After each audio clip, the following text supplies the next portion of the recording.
This one is lecture 9। इस lecture 9 में हम देखेंगे डिफरेंशिएशन ऑफ ट्रिग्नोमेट्रिक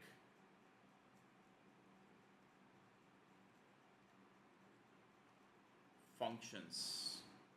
अब ट्रिग्नोमेट्रिक फंक्शंस क्या होते हैं, अगर इसके बारे में बात करें तो आप जो अपने 10th क्लास में पढ़े हैं sine theta cos theta, basically they are what trigonometric function. तो हम उनके डिफरेंशिएशन को देखेंगे। तो ये फॉर्मूला है जो आपको याद होनी चाहिए। ओके, तो सबसे पहला जो इसमें फॉर्मूला आता है, that formula is D by D X of sine x, this is cos x. Next formula is d by dx of cos x is minus sin x. Next is d by dx of tan x is sec square x. Okay. Next is d by dx of cot x, it is minus cosec square x. Next is d by dx of sin cos tan cot हो गया sec x. Sec x is sec x into tan x. And the last function is d by dx of cosec x. It is minus cosec x into cot x. Okay, अब student बोलते हैं क्या ये formula हमें ध्यान रखने होंगे? तो answer is yes, all these formula are doctor for you. आपको ये सारे फॉर्मूला जो हैं वो याद रखने पड़ेंगे, ठीक है। थोड़ा प्रैक्टिस करते हैं तो हो जाते हैं, तो इसको अपनी फॉर्मूला बुक में लिख लीजिए, ये आपको याद रखने हैं। इसमें मैं आपकी ज़्यादा हेल्प नहीं कर सकता, बट थोड़ी सी हेल्प कर सकता हूँ कि जो भी फंक्शन c से स्टार्ट हो रहा है, cos x हुआ, cot x हुआ, cosec x हुआ, उनके आगे आप देख सकते हैं कि माइनस साइन आ रहा है, बाकी सब में प्लस साइन आता है।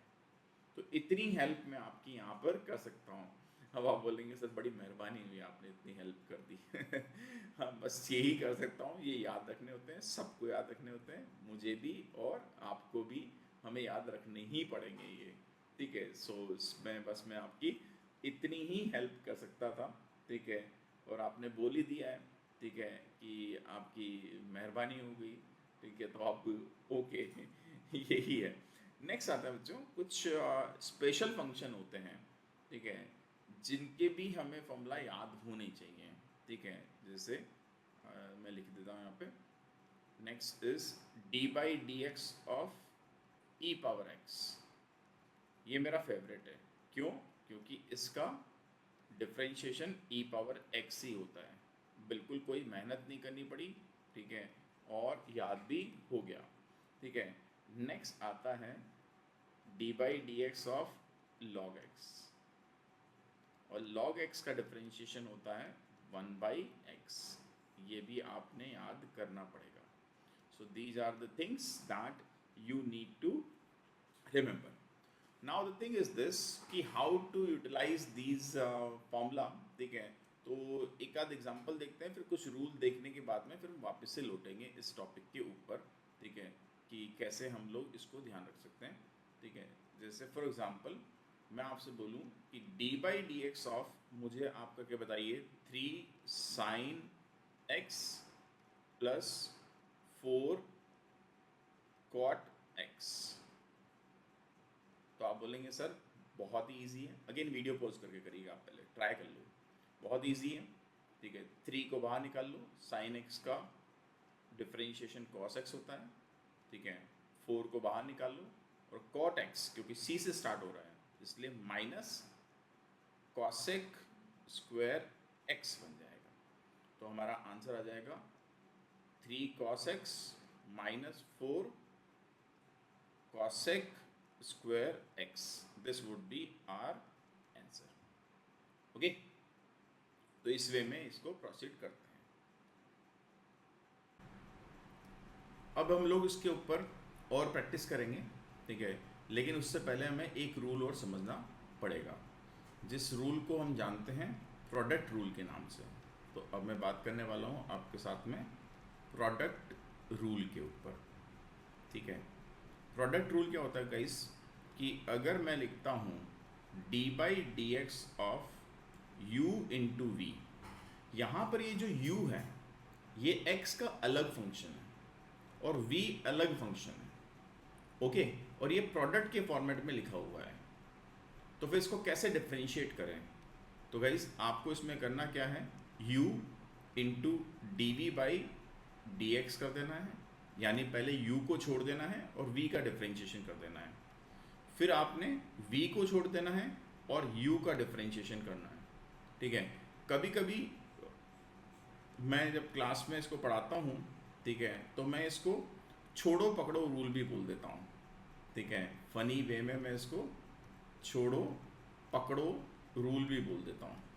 छोड़ो पकड़ो रूल का मतलब क्या होगा कि हमने पहले u को छोड़ दिया और v का डिफरेंशिएशन कर दिया, फिर हमने क्या किया, v को छोड़ दिया और u का डिफरेंशिएशन कर दिया। So this is basically product rule, और ये आपको ध्यान रखना होगा। Now the question is how to utilise this product rule. तो इसको यूज़ करना हम अब देखने वाले हैं। जैसे फॉर एग्जांपल मैं आपको बोलूं कि स्टूडेंट्स मुझे D by D X of x sine x करके बताओ, ठीक है। तो यहाँ पर आप ध्यान से देखो तो x जो है ये एक फंक्शन है और साइन x दूसरा फंक्शन है। कैसे? ये x एक एल्जेब्रिक फंक्शन है और साइन x एक ट्रिग्नोमेट्रिक फंक्शन है। तो क्योंकि यहाँ पर ये दो डिफरेंट फंक्शन का प्रोडक्ट है, इस वजह से यहाँ पर प्रोडक्ट रूल अप्लाई होगा। अब प्रोडक्ट रूल क्या बोलता है कि आप क्या करेंगे, आप x को छोड़ देंगे और साइन x का डिफरेंशिएशन कर देंगे।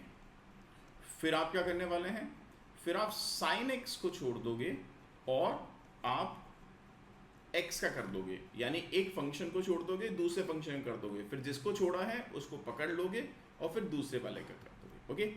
तो आप यहाँ देखो x तो एज इट इज रहेगा, साइन x का डिफरेंशिएशन हमको पता है cos x होता है, sine x as it is रहेगा, और यहाँ पर आप देख सकते हैं x का डिफरेंशिएशन करेंगे तो 1 आएगा, इसलिए इसका आंसर यही निकल के आ गया है। अब इसकी थोड़ी और प्रैक्टिस करेंगे, इनफैक्ट बहुत सारी प्रैक्टिस करनी पड़ेगी, तब जाके हम यहाँ पर बोल सकते हैं कि हम लोग परफेक्ट होंगे। जैसे मैं आपसे बोलूँ कि students D by D X of E power x into x square, इसका डिफरेंशिएशन करके बताओ। तो पता कैसे लगेगा कि यहाँ प्रोडक्ट रूल लगेगा? तो जैसे मैंने बताया कि इसको पता लगाने का तरीका क्या है कि ये दो डिफरेंट फंक्शन होने चाहिए। तो ये जो फंक्शन है गाइज, ये एक एक्सपोनेंशियल फंक्शन है, ठीक है, और ये वाला फंक्शन अभी मैंने थोड़ी देर पहले बताया था कि ये एक एल्जेब्रिक फंक्शन है। तो क्योंकि ये दो डिफरेंट फंक्शन का प्रोडक्ट है, इस वजह से आपको यहाँ पर प्रोडक्ट रूल अप्लाई करना होगा। तो प्रोडक्ट रूल क्या बोलता है कि ई पावर एक्स को छोड़ दो और D by D X of x square कर दो, फिर क्या करो, एक्स स्क्वेयर को छोड़ दो और D by D X of E power x कर दो।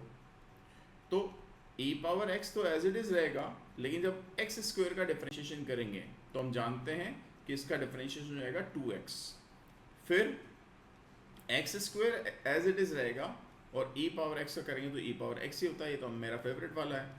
तो इसका आंसर बन जाएगा 2x E power x plus x square E power x. This would be the answer of this question. अब इसके ऊपर और हम लोग एग्जाम्पल लेते हैं गाइस। जैसे फॉर एग्जाम्पल मैं आपको बोलूं कि आप मुझे ये वाला डिफरेंशिएशन करके बताओ, D by D theta of x square tan theta. तो आप बोलेंगे सर बहुत इजी है, एक्स स्क्वेयर को हम छोड़ देने वाले हैं और टेन थीटा का डिफरेंशिएशन करेंगे। तो टेन थीटा का डिफरेंशिएशन होता है सेक स्क्वायर थीटा, फिर हम टेन थीटा को छोड़ देने वाले हैं और एक्स स्क्वायर का डिफरेंशिएशन करेंगे तो ये होता है 2x। तो हमारा आंसर आ जाएगा x square sec square theta plus 2x tan theta. This would be our answer. Okay? I hope आपको थोड़ी थोड़ी बात समझ में आ रही होगी. बेसिकली होता ये है स्टूडेंट्स कि जितनी ज़्यादा हम प्रैक्टिस करेंगे ना, हम उतने ही ज़्यादा चीज़ों को समझते चले जाएंगे.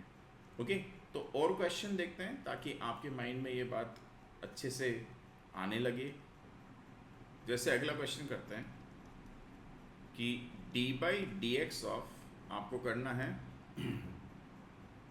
x log x का डिफरेंशिएशन. तो जब आप यहाँ पर देखेंगे तो आप फिर से पाएंगे कि this is your algebraic function and this is your logarithmic function. तो एक फंक्शन आपका एल्जेब्रिक है और एक आपका लॉगरिथमिक फंक्शन है. ठीक है, तो यहाँ दो डिफरेंट फंक्शन हुए, यानी प्रोडक्ट रूल लगेगा. तो आप क्या करोगे, x को छोड़ दोगे और log x का डिफरेंशिएशन करोगे, और हम जानते हैं log x का डिफरेंशिएशन 1/x होता है. फिर आप क्या कर देने वाले हैं कि आप log x को छोड़ दोगे और x का करोगे तो x का डिफरेंशिएशन 1 होता है. तो आपका आंसर आ जाएगा यहाँ पे 1 plus log x and this would be your answer. तो घबराना नहीं है, आपको देखना है कि दो डिफरेंट फंक्शन अगर हो तो वहाँ प्रोडक्ट रूल लगेगा. और प्रोडक्ट रूल क्या बोलता है कि अगर आपको दो डिफरेंट फंक्शन मिल गए हैं तो आप एक फंक्शन को छोड़ दो और दूसरे फंक्शन का डिफरेंशिएशन कर दो. ओके, बात समझ में आ रही है? ओके स्टूडेंट्स, अब हम लोग और क्वेश्चन लेते हैं ताकि क्लैरिटी और बढ़े. जैसा मैंने बोला कि जितने ज़्यादा क्वेश्चन करोगे उतना ही अच्छा रहेगा. जैसे मैं आपको नेक्स्ट क्वेश्चन देता हूँ, D by D X of 3x plus 1 into 4x square plus 3x, ये दे दिया मैंने. अब आप बोलेंगे सर आप हमेशा बोल रहे थे दो डिफरेंट फंक्शन, तब हमें इसको यूज़ करना चाहिए. ठीक है, लेकिन यहाँ पर अगर आप इसको मल्टीप्लाई करोगे तो आपको काफ़ी ज़्यादा टाइम कंज्यूम होगा. इसलिए मेरा सजेशन है कि इनको डिफरेंट फंक्शन मान के सॉल्व कर लो. यानी पहले आप 3x प्लस 1 को छोड़ दो, ठीक है, और आप 4x स्क्वायर प्लस 3x का डिफरेंशिएशन करो. तो आप करोगे D by D X of 4x square plus 3x. फिर आप क्या करो, 4x स्क्वायर प्लस 3x को छोड़ दो और आप करोगे D by D X of 3x plus 1. तो 3x प्लस 1 तो एज इट इज़ रहने वाला है, लेकिन 4x स्क्वायर का करोगे तो बन जाएगा 8x और 3x का करोगे तो 3. फिर 4x स्क्वायर प्लस 3x तो एज इट इज़ रहेगा और 3x प्लस 1 का करोगे तो आप पास आ जाएगा 3x का 3 और 1 का 0.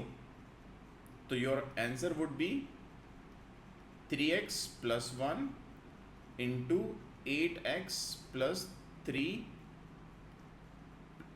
Plus 3 into 4x square plus 3x. आप चाहते तो सेम क्वेश्चन को इन दोनों को आपस में पहले क्रॉस मल्टीप्लाई करके भी सॉल्व कर सकते थे, तब भी आंसर सेम आता, कोई फ़र्क नहीं पड़ता है. लेकिन उसमें टाइम ज़्यादा कंज्यूम होता, तो बेटर है कि आप यहाँ पर प्रोडक्ट रूल का इस्तेमाल कर लो, उससे आपके लिए चीज़ें ज़्यादा आसान हो जाती है. तो इस तरीके से हम प्रोडक्ट रूल को भी यूज़ कर सकते हैं. ओके, सो आई होप ये आपको क्लियर हो गया होगा.